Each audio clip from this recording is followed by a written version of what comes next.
Shalom sahabat yang baik hati, salam sehat selalu bagi kita yang dikasihi oleh Yesus Kristus. Marilah kita bersatu di dalam doa. Terpujilah Engkau ya Allah di dalam Yesus Kristus. Engkaulah yang kami muliakan di sepanjang hidup kami. Tuntunlah kami di dalam firman-Mu Tuhan. Berkuasalah Engkau atas kehidupan kami melalui firman-Mu. Amin. Firman Tuhan bagi kita pada hari ini dari Matius 26 ayat 38. Lalu katanya kepada mereka, "Hatiku sangat sedih seperti mau mati rasanya. Tinggallah di sini dan berjaga-jagalah dengan aku. Jala di dogma tunasida, macai marsak situtudo rohakku, hiranamate do, di sommahamu, dungo rap dohot au." Hatiku sangat sedih seperti mau mati. Ada istilah atau jargon di orang Batak yang mengatakan sisakui sahik nabi, atau terjemahan langsungnya mengantongi penyakit masing-masing, yang bermakna bahwa apa yang sedang kuderita tidaklah begitu penting untuk diketahui atau kuceritakan kepada orang lain. Cukuplah hanya diri sendiri yang mengetahui dan mempergumulkannya sendiri. Dalam taraf atau tingkat tertentu, ada yang dapat kita tanggung tanpa membutuhkan topangan dari orang lain. Tetapi jika memang hati kita tidak sanggup untuk menahan penderitaan itu, kita membutuhkan teman, yang mungkin teman sebagai tempat untuk berbagi apa yang sedang melanda hati kita. Hal itu akan menolong kita sebab mereka ikut bersama dengan kita dan merasakan apa yang sedang kita rasakan. Berbagi hal-hal yang baik adalah baik, namun berbagi kepedihan hati, pergumulan hidup dengan orang yang bersama dengan kita, itu dapat menolong kita dalam menghadapi pergumulan tersebut. Memang bukan hal yang mudah mengakui pergumulan, ketakutan, kelemahan kita kepada orang lain. Kita berusaha terlihat tegar dan kuat, serta menyembunyikan berbagai kecemasan, seolah-olah tak ada persoalan yang dapat menjatuhkan kita. Kita menutup diri karena tidak ingin dinilai lemah, bahkan kerdil. Sering orang beranggapan jika mengakui kelemahan atau menceritakan kepedihan hati, dianggap sebagai orang yang cengeng atau mudah menyerah, padahal belum tentulah demikian. Namun tidak dengan Yesus. Para muridnya telah menjadi saksi mata bagaimana dia melakukan berbagai mujizat serta senantiasa mengajar dengan penuh kuasa. Tapi pada malam sebelum dia ditangkap, dia menunjukkan sisi kemanusiaannya dengan sangat jelas di Getsemani. Di sana dia mengalami kegentaran dan kepedihan, bahkan hingga berpeluh darah dalam doanya. Dan dia mengakuinya kepada Petrus, Yohanes, dan Yakobus. Dia meminta agar mereka mendekat dan berjaga-jaga.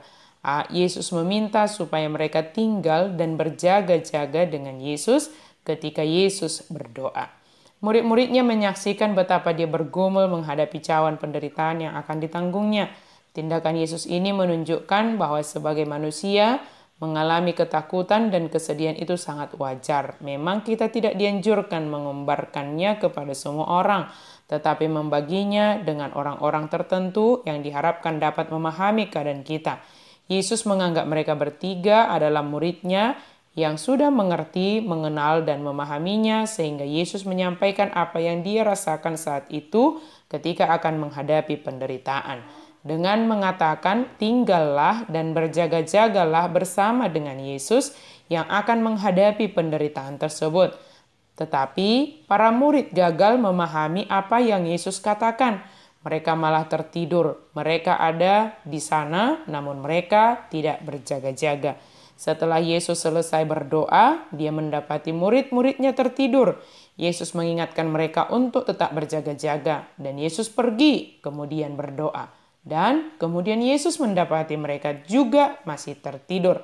Akhirnya Yesus membiarkannya dan pergi kembali berdoa, dan setelahnya Yesus membangunkan mereka.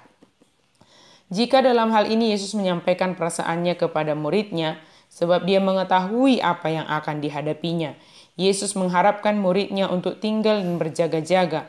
Artinya Yesus mengalami penderitaan itu bukanlah karena dosa yang dia lakukan, tetapi karena dosa manusia.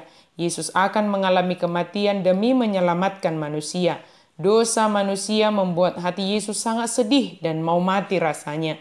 Oleh karena itu saat ini Yesus meminta kepada kita supaya kita tinggal di dalam Yesus dan kita berjaga-jaga di dalam Yesus. Sebab keinginan daging menjadi jalannya iblis untuk memasuki dan menguasai hati kita.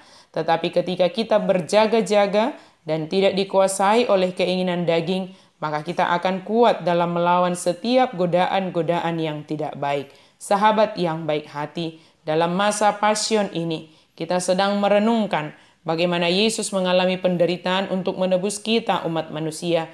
Betapa menderitanya Tuhan Yesus karena kasih-Nya bagi kita, karena Dia ingin menyelamatkan kita, Dia ingin memberikan pengampunan dosa bagi kita. Satu permintaan Tuhan Yesus melalui ayat harian kita hari ini adalah untuk tetap tinggal dan berjaga-jaga di dalam Yesus. Bukan mengikuti keinginan daging, tetapi mengikuti apa yang diperintahkan oleh Yesus. Kita telah mengetahui bagaimana perasaan Yesus ketika harus menghadapi cawan penderitaan itu demi kita, umat yang dikasihinya. Cara kita merespon kasih dan kebaikan Tuhan Yesus yang menyelamatkan dan mengampuni dosa kita adalah selama kita hidup di dunia ini, tinggallah di dalam Yesus dan berjaga-jagalah senantiasa di dalam Yesus. Bagikanlah apa yang kita rasakan terutama kepada Yesus. Jika kita membutuhkan orang yang tepat untuk menghadapi kepedihan hati kita, bagikanlah kepada orang yang tepat yang dapat menolong kita untuk tetap tinggal dan berjaga-jaga di dalam Yesus. Allah Maha Kasih yang menyelamatkan kita di dalam Yesus Kristus, menolong saudara dan kita semua untuk tetap berjaga-jaga hingga hari kedatangannya kelak. Amin. Mari kita berdoa.